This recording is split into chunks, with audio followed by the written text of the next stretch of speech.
Yeah, when I remember when everything was really happening. It was about 1997 was when Jessica was diagnosed. I was there to tell her, and it was really dramatic. I still remember her.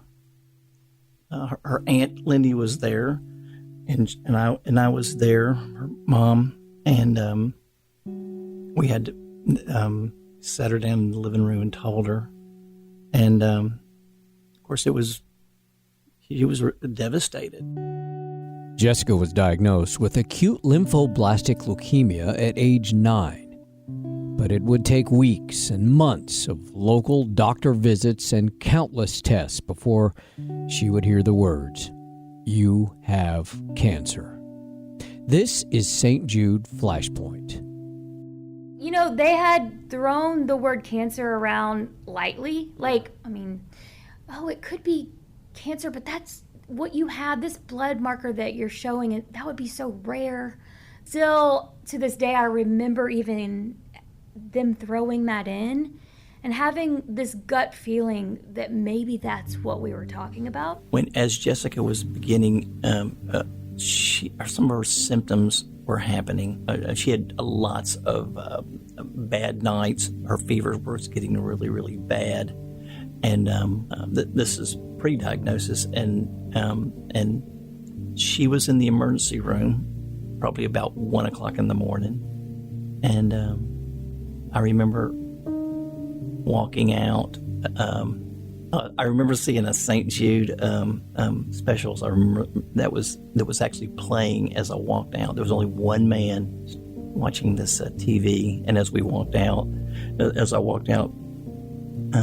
out of the doors, the double doors opened up, and I kind of turned behind me, and there was this man staring and watching. She was watching the stories, the St. Jude stories. I remember how serious it was when Jessica was first sick and how badly she felt, how worried everyone around me was. And our father had cancer. So the word was present in our family. And so it was really scary for all of us at first. As she got weaker, and we, like I said, didn't really know, it was not even official diagnosis yet. She said something to me, and I really remember it. She said, "My eyes are so dark. I feel like I need makeup underneath my eyes." And I remember saying that exact thing when I was when I was getting really sick. I'd stare in the mirror, and this is before you knew what was wrong with you. But you stared in the mirror, and you don't know. I guess you just feel like I'm losing the life out of my face, Anyway, and then when she said that to me, it kind of gave me it was a kind of a major skin crawl a bit. Scary. I had simple things like a neck ache and night sweats and fever and, that could have been meningitis or a parasite because we just gotten back from the beach. Oh, she has a parasite. No, she doesn't. She does not have a parasite. You're not listening to me, And that's one of the most frustrating things for me as the mother was, I could tell you these things you're telling me she should be feeling. She's not feeling that. There's nothing wrong with her stomach. She cannot stay awake. She's exhausted, There were a lot of blood work. There was a lot of blood tests. There was a lot of searching, many weeks. It took 22 different sets of blood work.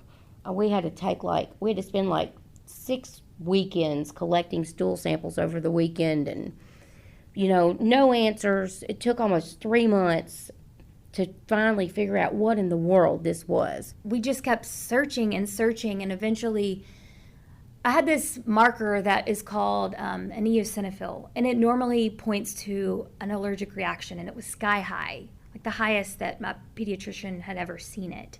So that's why they were so confused about what was going on. And the reason that they thought that she had a parasite was because usually when you have that many eosinophils, you've either had some sort of an anaphylactic shock reaction, like you are allergic to shrimp and you ate a lot and your face swelled, or you have a parasite.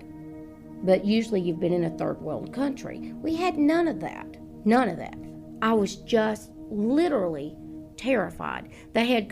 She had felt on a Sunday, that's a terrible day to go to any ER. She had a stiff neck and a headache, and I think she might have even thrown up. And those are all signs of meningitis. So they had called us to come into the HMO to have these blood tests. We were sitting in a waiting room waiting to have blood test number 27 or something. And I was so scared being sent there. I was so scared we were going to a hematologist that I literally could not remember the words to the Lord's Prayer. We couldn't figure out where we were going to land. And then they called us back at like 10 o'clock at night on a Sunday. That never happens. That doesn't happen. And she said, look, there's something crazy wrong with your daughter's blood. She needs some more extensive blood work. I was sent to the local children's hospital to have a bone marrow biopsy. Gosh, this is something I repress. This is a memory that I repress. I'm real good at repressing this in a box. And so it does get kind of raw. We started let me correct myself, it was a bone marrow aspiration at first. And at the local children's hospital, they said that it would happen so quickly that they didn't need to use full anesthesia. This kid's afraid. She's afraid of that giant needle you're bringing at her. She'd never seen anything like that before. It was going to be a really quick procedure, and it was going to be over before I knew it, and they would use some twilight medicine, and it would be fine. Literally the worst thing as a parent that I've ever experienced, maybe as a human. I had to hold her down on the table while they did an unsedated bone biopsy. I was doing math problems the entire time, totally aware and could feel everything. And I just remember screaming and begging my mom, please make this stop. Why are you letting them do this to me? And it was horrible. It was horrible. And Mom was trying to help me, we have to figure out what's wrong with you, and I could tell it was equally as painful for her.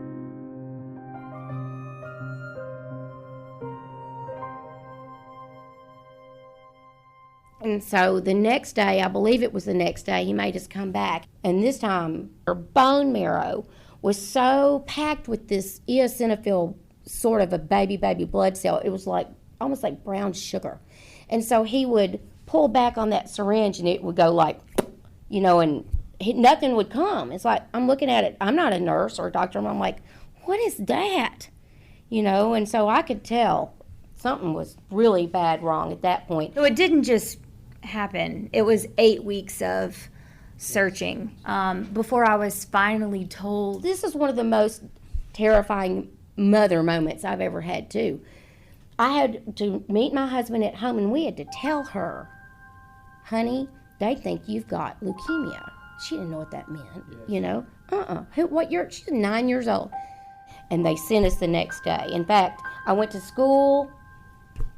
They didn't send us the next day. I went to school the next day, and my assistant principal, calls me into his office. You have a phone call. I want you to sit down. And he could tell who I was talking to. And he's like, we're going to send you to St. Jude. There's something really wrong. We think she might have leukemia. And so we need you to go to St. Jude this afternoon. And so my principal's like, you're leaving. Go get your stuff. I'm like, but wait, what about my lesson plan? Nope, we'll take care of this. You're leaving, but I want you to call your husband first. Sit down, call your husband, have him meet you at home. And so she was at home because she at this point could only stay awake like 2 hours a day. So we had to go home. My cousin was there, and she was staying with my cousin, and my cousin is in a puddle in the corner because my cousin's got such a big heart. And my cousin is sobbing, and I'm like, I'm not gonna, because Jessica and I have a very strange, kind of a symbiotic relationship. If she's if I'm a mess, she's a mess. And if Mama's freaked out, I should be freaked out. So I couldn't. I couldn't. I had to be strong. You asked me where I got that from. I had to be strong because I had to get her through it. I remember she kind of sunk down to the floor. She was sitting in front of this couch, and she just kind of sunk down to the floor. And I still remember her asking, what did I do to deserve this? I'm very interested to see how my mom talks about this journey, because I think she tends to not really show that to us. And I actually would be I should ask my mom a lot of questions about how she felt and what she experienced, because she's always been so strong, and I think she would have internalized a lot of the emotion and, how scared she was. Some of it you can just read on people's faces, but she really kept a lot of it to herself. Now, my mama, hot mess. My cousin, crying in the corner, but I just couldn't do it.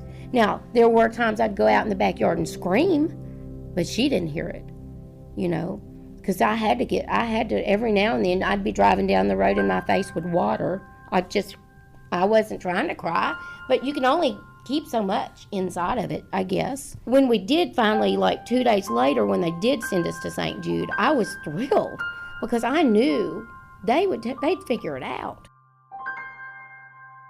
Up next, Jessica arrives at St. Jude for life-saving treatment. And I woke up and Mom was crying happy tears. We could feel that this was a place unlike anywhere we'd been before or any of the other hospitals that we'd stepped foot in. Rate, review, and share St. Jude Flashpoint. Learn more, donate, or volunteer at stjude.org. Finding cures, saving children.